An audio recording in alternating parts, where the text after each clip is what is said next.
welcome to my channel. Today we'll be talking about my January wrap up and what I have read and a little bit of spoiler. So I've read a total of 7 books in January, and I'll put up my graphics somewhere around here so you can see through those. I have read like many books. I know I might not seem like it, but I am pretty much a fantasy boy and I don't read many romance or historical fiction or any other genre. But in January, I got out of my comfort zone due to peer pressure. You can say that. But yeah, I love it. I loved it, every moment of it, and that just showed me that it's fine. It's fine to like get out of our comfort zone and read many other genres. So they have so much to offer to us. So let's get started. I started my January with a bang because I was reading Harry Potter. Actually, rereading Harry Potter. I like reread Harry Potter once or every 2 years, and I started it in September 2024. I was in book 6 when January came, and I finished book 6 in the same day, like January 1 or January 2, and it was just amazing.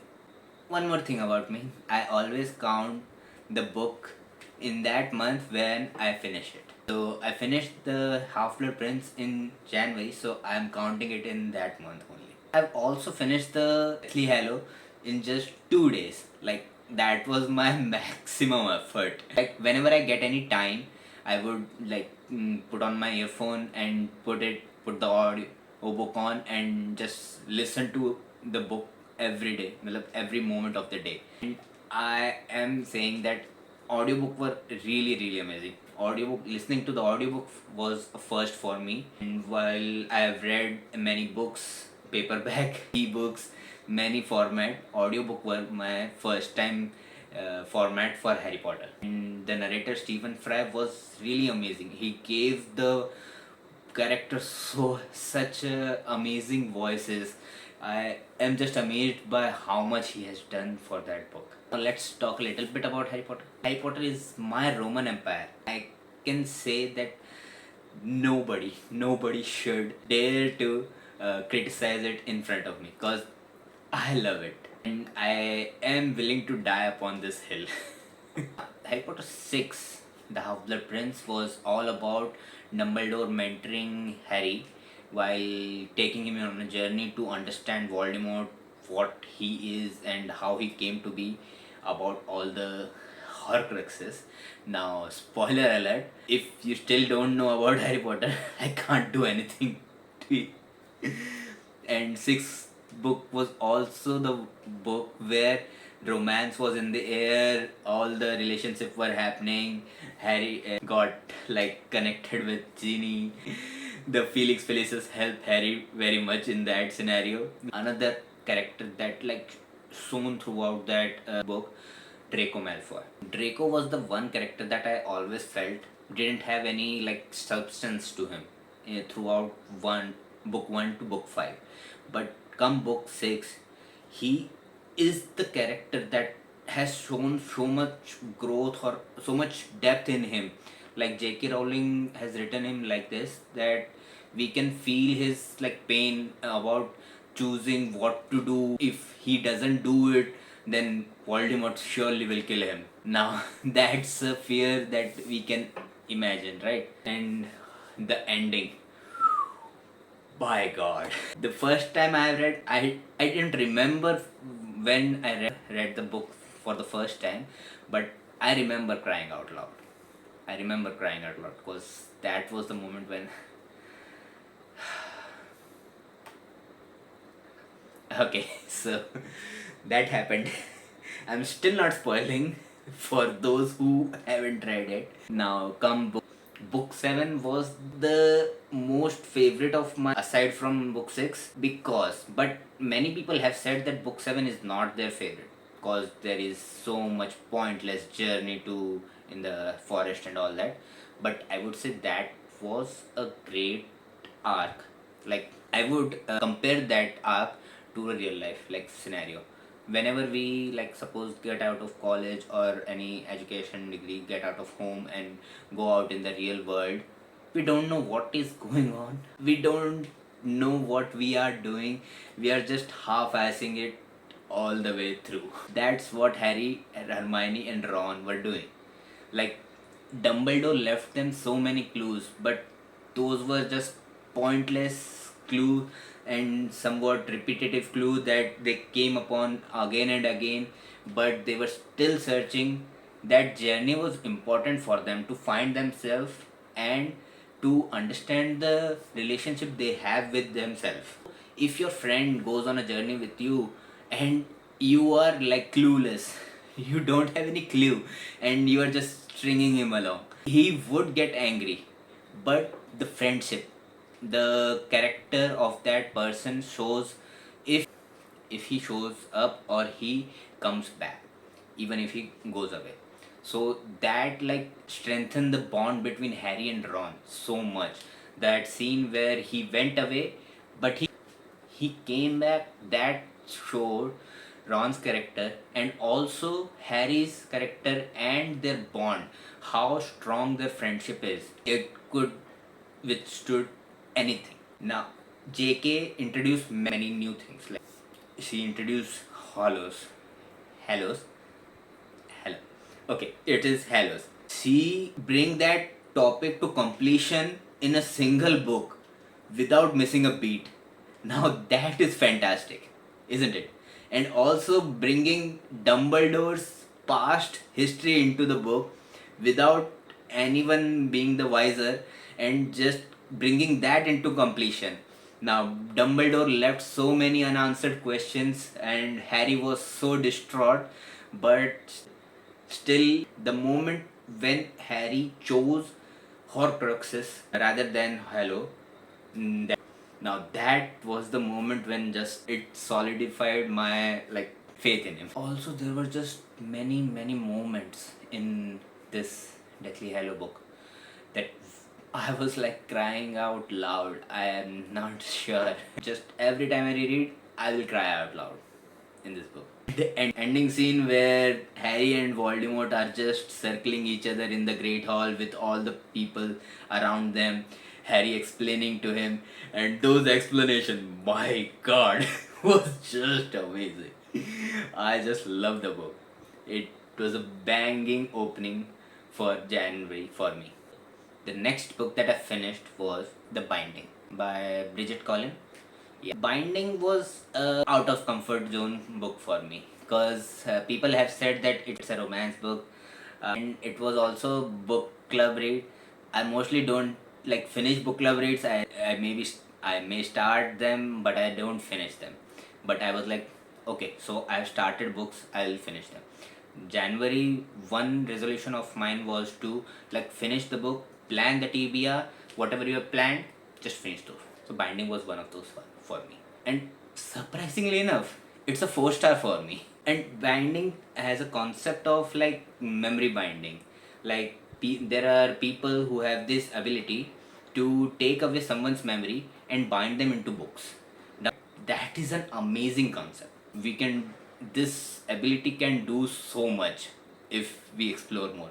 My mind goes out into epic fantasy mode, searching for what this ability or this power could help do certain character do something else. I might make some videos about that, like a fan fiction, something kind of story. Now, our main character Emmett is one of the main character, and his like starting when he started his binding journey, he is down with the binding fever that only comes to the person who got binded, and but they have the ability to bind themselves. His relationship to Seredith was one of the sweetest relationship, and I don't know, there was nothing sweet about it, but there was something kindness in it and familiarity. Like after Seredith's death, her son De Havilland, I think De Havilland took in Emmett, and like now the contrast between their relationship, it's like sun and moon. It's so different. Their perspective on binding is so different also. Here Seredith thinks that the binding is a noble art to be, and the people who bind books, they should like religiously save their books, the binded books. But De Havilland, no. He's of the mind of a commercial capitalist. And I'm not wrong, but whatever happens to him in the end, he deserved it. Now, coming to Emmett, this book has three parts. The first part was this one, where he found out that his memory got binded. Whenever one burns one binded book, they get back their memory, and now I can feel the like emotions. Such dark emotions are there, or memory. If they like hit you at once, it's like a truck hitting you at like full speed, and boom, everything goes to shit. The second part is something where we live through Emmett's regained memory. Lucian. Now, Lucian and Emmett, they are love interests.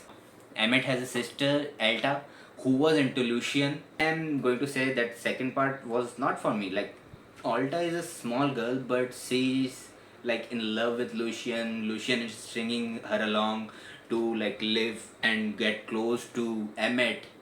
Now that's messed up. Whatever the day and age this book is set upon, I think Victorian day and age, I think it's okay for little girls, or maybe I think she's 12 or 13, to fantasize about getting married soon or getting their husbands and all that. I just don't like find the idea of little girl falling in love and calling someone their love of their life very. So the second part was like a drag for me.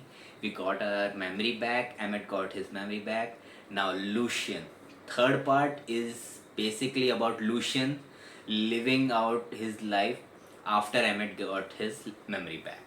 Now Lucian didn't know that his memory has also been binded away. Now he's distraught.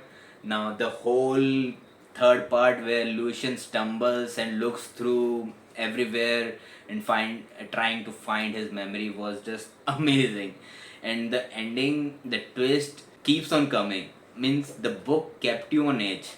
Like if you read it, it will be, oh my god, what will happen next? What will happen next? It was that kind of a book. Coming to the fourth book that I read in Jan, that is The Very Secret Society of Irregular Witches. Now I love this book. This has the perfect mixture of romance, cozy, fantasy elements, witches, as you can surmise from the title itself. Many people have read it, rave about it, but I was new to like cozy fantasy is not my cup of tea, but I gave it a try because someone challenged me. Now I'm glad that I gave it a try. Cozy fantasy can be like good cozy fantasy. I read Legends and Latte previous year, but it was not for me. And I thought cozy fantasy was not for me. Now, then I read this book, The Very Secret Society of Irregular Witches. It's also cozy fantasy, but it is completely for me. I love this book. It was a 4-star for me. So, our main character is Mika. Mika Moon is a witch, like 32-year witch who is living alone, and witches' lives are so hard, and like they have to move around. They can like have their own families and all, but still some witches like tend to go solo path. Now Mika was one of those due to her past. There was many moments when her pasts were written and the backstory. Now the backstory in this book was really important, and Mika Moon was such a vulnerable witch. Means she's strong, but she's also vulnerable. She is afraid to like connect with people because they will just disappoint her, or she will disappoint them. Either of the things. Now, when Nowhere House found out that Mika is a witch and they invite her, now that Nowhere House had three witch childrens. So, say they wanted her to educate or tutor them, and that was the moment when her life like changed a bit. She went there and she met those people. Those people were very lovely. She started falling like into their coziness, and she started to feel the connections there that were there. But there was a twist at the end. It was really like predictable, but it was good. Like in terms of cozy fantasy, whatever it could give us, it was good. I'm saying the book is worth it. the coziness of it, whatever happens, the romance. You should really give it a try. I think there was one line, and the humor was like on point. The line was that was some Mary Poppins shit. Now it wasn't all cozy and all. Mika's loneliness like bring in that sadness to the story, and whatever happened, she feel betrayed at the end somewhat. Now that brings in the contrasting element that like bring in the coziness at the end. And the fantasy element was also good. The magic system was like introduced to us, and I really liked that magic system because it was given a clear and concise instruction about what it is and what it can do for you. Coming to our fourth book. Now this one was epic. Epicest epic fantasy. Oathbringer. Oh my god. This book was all about Dalinar, Colin. Now Dalinar was my favorite character from the book one, Way of King, and Oathbringer just bring it together. It covers all of the part that I love, that I hate of Dalinar. I even love the part where his blackthorn, his regrets, his sadness, his growth. Oh my god, the growth he had in this book, the realization he had in this book, and the one line that I like really related to more than anything was the line about what step can a man take. What is the most important step a man can take? It's the second step. It's always the second step. Now this concept or this line like really resonated with me because anyone can start anything. They would tell you that yeah, I'm starting it. Like I told you, I would start my YouTube channel. I started my first video, but I didn't took the second step. So I didn't posted the second video. So the most important part and most crucial part a man can take is the second step. Also, the scenes are just so epic, man. Dalinar holding his Way of King book in front of him is all that army, Odium's army, and he said, "You cannot take my pain." Like, boom. You cannot take my pain. That line and that scene, I can just imagine him being alone in front of an army, thousands and thousands of people, and he's just with his book, and Odium is also there, and he's just saying, "You cannot take my pain." My god, fuck. I'm really excited to tell you about this book. And other character also like really grew throughout this book. We can take Kaladin's example. Kaladin grew in the sense that he always feels that he is the one that have to like shoulder the world on him, his. But like when Sil says in that when he is not able to say his next oath, so, okay, that's all right. You should give someone else a turn to hold the world for you. Someone else the turn to make it right for you. Sil will always be my favorite character, and like I really love Kaladin from the first book. No matter what, he didn't get to say the oath in the end.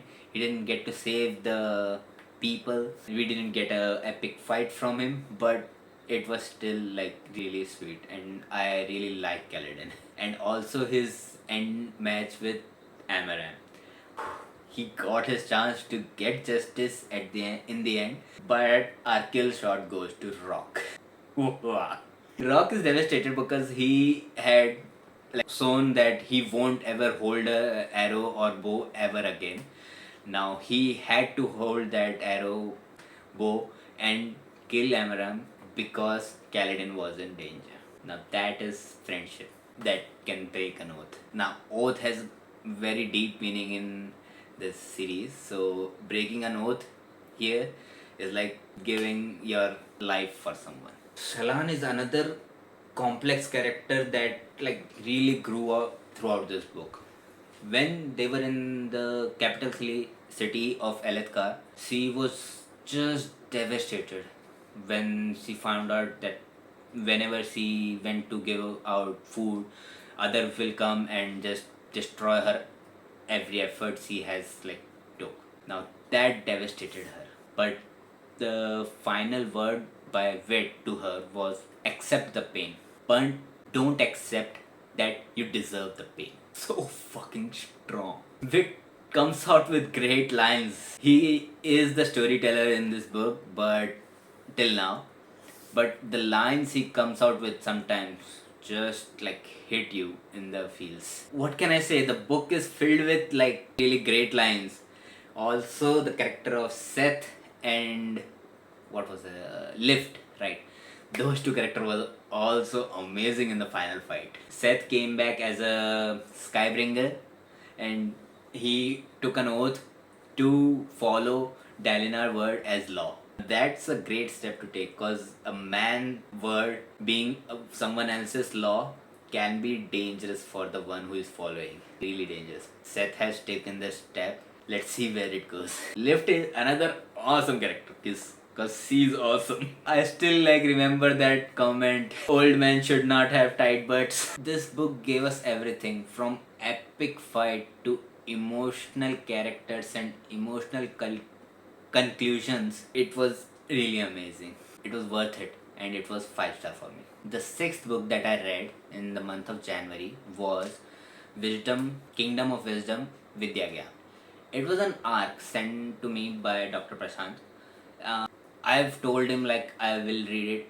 I got it in November, but I still haven't gotten through to it. Now in January, I finally sat down. Okay, I'll read it. So I'll read it. I finished the book and I was kind of disappointed. It was 3 star for me. The book, the plot itself had like really amazing potential. Yeah, it had great potential. There was magic in it. There was fighting, war, concept, and all those things. But still, it kind of fall flat for me because kind of there was flowery writing at the start that like took me away from the plot line. Sometimes I would read, but I would reread the same paragraph 2 times. Now that is really troublesome when you're reading and you're not into a book. But I actually like the ending, and let's see where it goes.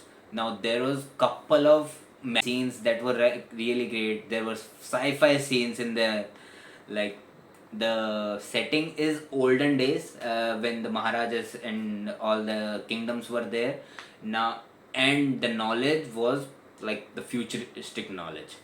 Now that is a concept really well thought of, and I would have loved to like have a great novel from that, but nah, it couldn't hold up to that. But no problem, I still want to read the second book. I think the second book is released right now, right? I'll see when I get chance. I'll read that because I want to know the story moving ahead. It's a series. It's just my problem. I just want to know a series' second part. It happened similarly with Onyx Star. Okay, so I ended my month by reading The Woman by Kristen Hanna. Oh my god, I have to say, I haven't loved a book so much since I don't know when. Oathbringer, I loved it, but The Woman, I loved it for the different reason. Now, Woman was made, it didn't have any epic battle or anything, it didn't have fantasy element. What it had were facts and only facts, and whatever happened. And it like brought me to tears so many times. I was ugly crying while reading the book. I couldn't read the book for some times. I had to put it aside. I had to cry it out, then read. I just can't like DNF it or can't put it aside and not pick it up. I put it aside. I'll pick it up just after a while. That kind of book it was. Now it is one of our horrifying history of this earth, like U.S. War with Vietnam, and our main character Frankie was a nurse during Vietnam Wars, and whatever happened to her there and whatever happened to her when she got back from Vietnam War was horrifying to read. It was horrifying to read, but you have to read it because that was a time when women were thought of like this delicate creature who would only be a housewife material. But our Frankie was not that. She was like determined to make a name for herself. Firstly, she started out with thinking about making her father proud of her. Now that didn't work out.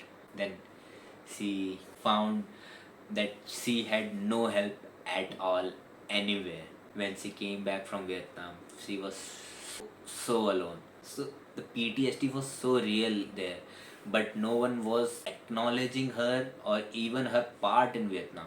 That was heartbreaking, my god. Thinking about it, my eyes get misty. And I love I loved the book and hoping to I won't reread this because I cannot reread this. But hoping against hope that you will pick it up if you haven't yet and read through it because it was really good book. So that's it from me to you about my January wrap up. And in my January, The Woman was my most favorite book. You know why? It really hit me hard.